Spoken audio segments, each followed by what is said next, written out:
All right, so growing up, by the way, there was one thing you wanted to be in football. It wasn't the quarterback. You wanted to be the running back. Of course. Because the running back, when I was a kid, was the glory position. I'm old enough to remember Earl Campbell, then Bo Jackson, Walter Payton, and then Emmitt Smith and Barry Sanders. I mean, Barry Sanders was the best. Marcus Allen, and that was the glory position. I still think there's a lot of glory to it, but now there's just no money to it whatsoever, to the point where I think it's a problem. But I think there's a couple names that are sort of stepping forward and bringing this issue to light, led by Saquon Barkley and the Giants. And I think one of the reasons Saquon's in a good position to be the guy who's saying, hey, running backs aren't getting paid. I'm not getting paid. I won't sign my franchise tag. We're not getting any closer on a deal we have to sign by July 17th. I think that Saquon is in position with the New York Giants to say, I am very valuable to this and I should be paid like this. And I think, and tell me if you agree, that the team kind of has to listen to him because they need him. Well, are you saying the Giants because they need Saquon Barkley, or they are traditionally a very loyal franchise? Because the Steelers are known to be loyal, and they let Le'Veon Bell sit out, did not get pressured to sign him, and then all of a sudden he was gone. So is it because of the Giants or because they need him? Forget loyalty. Okay. No. That doesn't seem like that exists as much anymore. Oh. No. Just pure need in their offense of a star running back, somebody to take a lot of weight off their quarterback, Daniel Jones. So I'm not surprised that Saquon, although he's not in camp, is actually speaking out about this. Let's hear from Saquon Barkley. Shall we? Got a couple. He was at his camp, his football camp. First, Stu, let's hear cut 7. Has not yet reached a deal with the Giants.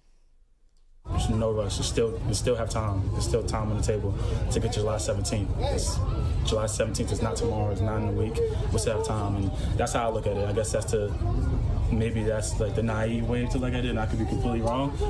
But for me, that's how I look at it, and I trust my team, and hopefully I trust in the Giants that we can get something done. Okay, so that's like Saquon kind of being like a little bit positive, I guess, still being a little optimistic. He was asked later, though, if he would sit out the season if he doesn't have a new deal. That's a conversation. Like you said, that's the card I could have played.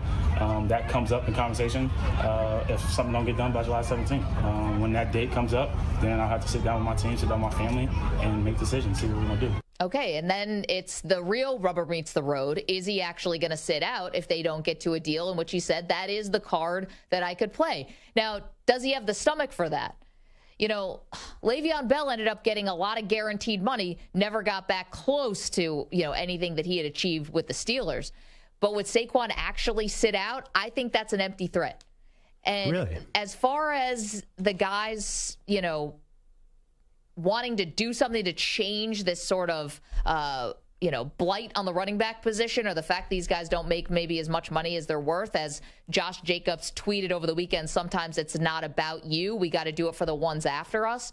I ultimately believe, not these guys specifically, but ultimately your own situation becomes paramount. Your own situation becomes urgent, and turning down this money becomes impossible.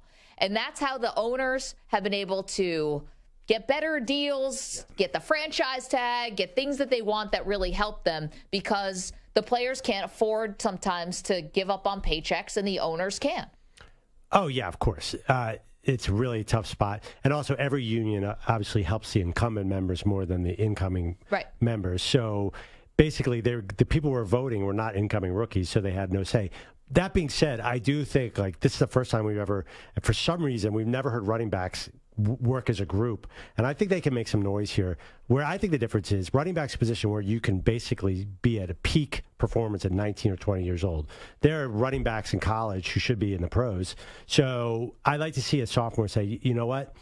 I'm going pro, and I'll take it to court if I have to, so I can start getting my money. So by the time I'm 27, I'm on my second contract. Maybe that way, put some pressure. Maurice Clarett already did this and lost. Why would anyone get to do it again? I've read a lot about that case. It was a completely different atmosphere. Since then, similar cases, basically Congress, courts, everybody has become much more player-friendly. Back then, everything, whatever organization came and said, what can we do to suppress the players' rights? Yeah, right. The courts were like, sign us up. Yeah, sign us up. I don't think if Clarett had a more organized case in this day and age, that would fly. Because think about it. There was no NIL back then. Players had no rights. And the fact that Claret was ruled against made no sense, too. The whole draft makes no legal sense. Why are you saying, why can't a 19-year-old join the pros? There's no real fair reason. Well, no, but you're asking now to move. Now you're asking for a entire philosophical change. Now you're asking for, some really big mountain moving, which I don't see getting done. Here's another small part of this that's not small for the players, but small maybe to the audience. The NFL signed a new collective bargaining agreement. Yeah. They're in for another 7 years, before they crack this thing open again. Do you think running back salaries are going to be the thing that moves the needle here? No. I mean, as much as I would like Saquon Barkley to get his fair value, Saquon Barkley has been hurt a lot. He's already made over $30 million in his career. I'm not crying for Saquon Barkley. He's already made enough money for his whole life. Dalvin Cook has made over $35 million. Josh Jacobs, these guys have made enough, not enough, but it's not like they've made nothing. I don't know, some Javon Hargrave, a 30-year-old third-round pick at defensive tackle, is going to end up making $100 million in his career. I know, but that's just the market. That's just the world. Your value is whatever someone's willing to pay you. But that's not really the value. The reason that value is because a running back is more valuable in his first 5 years, which according to the CBA, I don't think the NFL really wants the guys who are big stars with the ball in their hand and have these huge names saying, hey, this CBA is completely unfair. And I don't think they want hammering home. I don't think the NFLPA wants this. I think they're going to make noise over the next 7 years. I would be shocked if something didn't change in this regard in the next CBA. Oh, maybe in the next CBA, but I'm going to disagree with you. I don't think the fans care. They just want a good running game when it comes to the playoffs. You want fantasy, running backs or whatever, and then you want a good running game when it comes to the playoffs. And I don't know if anyone cares who is actually carrying the ball. Like Isaiah Pacheco scoring a touchdown in the Super Bowl. Nobody cared that he was a 7th-round pick from Rutgers. They just wanted a run game for the Kansas City Chiefs in crunch time. But you don't think Giants fans are going to care when Saquon's not there in week 1? I think they will.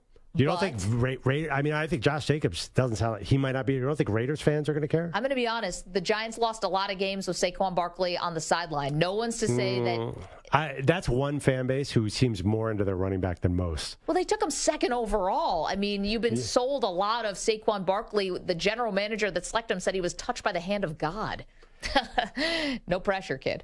Yeah, I mean, first of all, there was a bizarre number of holdouts today for minicamps. I don't know what they all mean, but I think if you keep on seeing these running back holdouts, I don't know what they can do, but I do think this issue is not going away. Because it's the first time, Dalvin Cook, Saquon Barkley, and Josh Jacobs are all talking about each other. I don't remember it being like that. So this is just the beginning. In a few years, it'll be like, I'm a huge star.